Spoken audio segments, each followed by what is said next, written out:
Hey Starseeds, we have a new moon cycle starting on Friday, and this lasts from May 22nd until June 20th.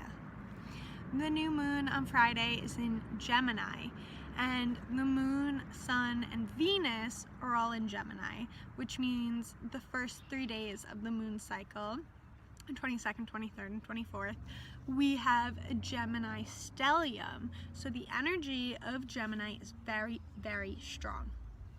Gemini is ruled by the planet Mercury, which connects to our throat chakra.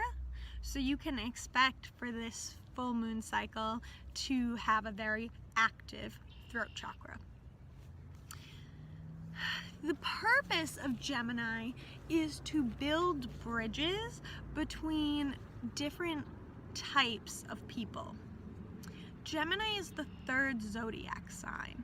The first is Aries, symbolized by the ram. So it comes in to create new beginnings. It charges full speed ahead.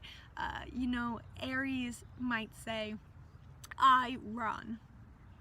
Then the second zodiac sign is Taurus, symbolized by the bull. The bull is slow to anger and slow to move. It's just slow because it has a fixed energy to put in the work that needs to be done in order to carry out the new beginnings laid out by Aries. So Aries is a masculine energy and Taurus is a feminine energy, and these energies are very, very different. So where Aries says, I run, and Taurus says, I walk, Gemini is our third zodiac sign, and its purpose is to build bridges between these apparent opposites. Of course, we can sometimes run and sometimes walk, and Gemini is aware of that. Gemini is connected to the twins, having two different entities, but really they're one of the same. So we might consider the twins as being like one self and one shadow self, right? Like one is the light and one is the darkness, and for most people this light becomes our ego or our identity.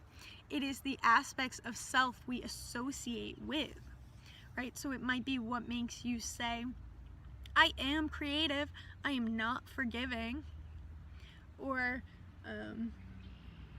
I am spiritual, I'm not funny, or whatever it is. It's these labels we place on ourselves and on others to say we are separate, when in fact we are all the same. It just changes moment to moment based on your experiences and awareness.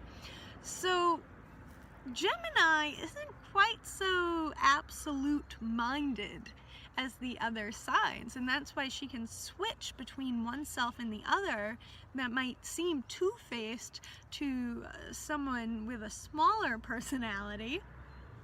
But actually, Gemini is just adaptable and open-minded and doesn't label so much. So Gemini is very sociable because of that. It's the social butterfly. And with the throat chakra being so active, we could imagine why there's such fun, friendly energy for this zodiac sign. After the first 3 days where we have the Gemini stellium, then the moon will be in Cancer. And after those 3 days of the moon being in Cancer, on May 28th, Mercury will enter Cancer. This is important because Mercury rules the throat chakra, so it's already active.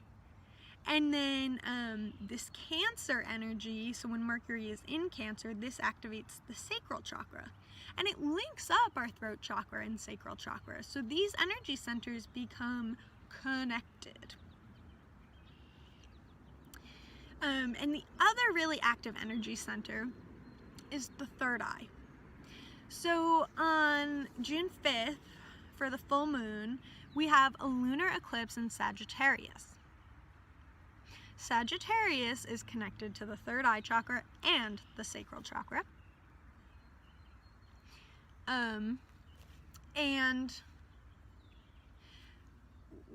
when it gets activated and our mind gets very activated, we can easily just create thoughts around our sacral chakra that are judgmental, because that is what our mind does almost best, is just judge and apply labels.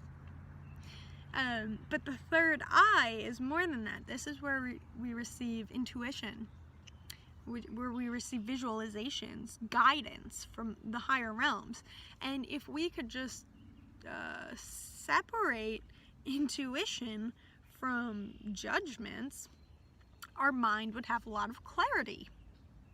The trouble is, the judging mind likes to place labels and thoughts on our personal instincts and emotions, right? Of course, this is kind of funny because we have no control over our instincts and emotions, and it is our very purpose for being here on Earth to experience them.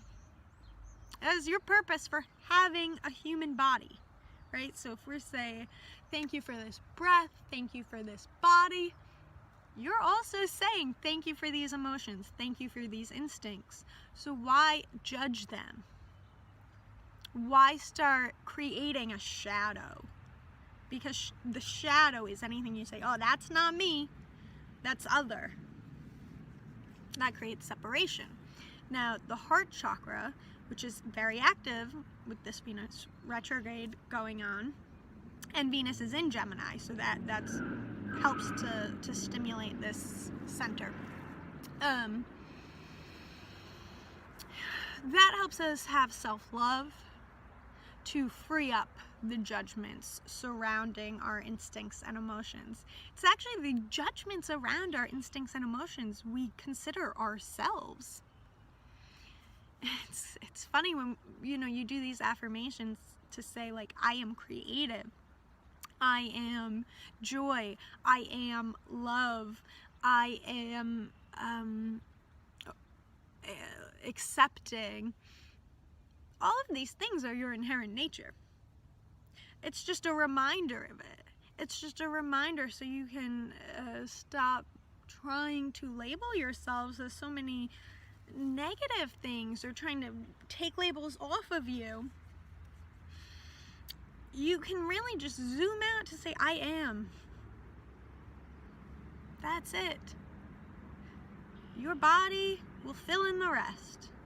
Your mind doesn't have to. Right? Thinking too much clouds the mind, clouds intuition. Now, if you could just quiet the mind and let answers come, you would find more harmony in the sacral chakra, more harmony in the third eye chakra. And this can all be brought about by leaning into your already open heart. The heart trusts. And yeah, it gets hurt sometimes because it's always open. And then you want to say, that's not me, I don't trust, I don't forgive. But you do, and that is in your heart space. And this is really important with the Venus retrograde happening, because we are re-evaluating relationships. With the changes that Saturn retrograde is going to bring about to home lives, a lot of people are re-evaluating very significant relationships that create the foundation of their homes. You have to free yourself of judgment to have peace through this. You are not a bad person for anything you feel. Love that part of yourself, and you can move freely through the life you want to be living if you do this. If you don't, there's going to be a lot of suffering and a lot of shadow that is created from it. So that June 5th full moon, that is a lunar eclipse, is where this shadow comes in front of the moon and creates so much illusion that you don't actually have a sense of what is real anymore. When I say you don't have a sense of what is real, it means you're going to actually enhance this belief in shadow, this belief in other. When you do that, you're going to get thrown into a whole cycle from like June 5th until, mid-July. You're going to be in this cycle of exposing that karma. Now this is good, right? Because we have to expose karma in order to dissipate it. But with Venus retrograde happening right now, we have a unique opportunity to avoid a lot of suffering. The universe will help you either which way. Right now it can help you with loving yourself into change. If you don't take advantage of that, it will force you into change. The choice is yours, to be honest. Quiet the mind, trust your intuition, love yourself, have self-compassion, love your feelings and your instincts. Do not judge yourself. Do not think so much about, why am I feeling this? Why is this happening? It just is. It just is.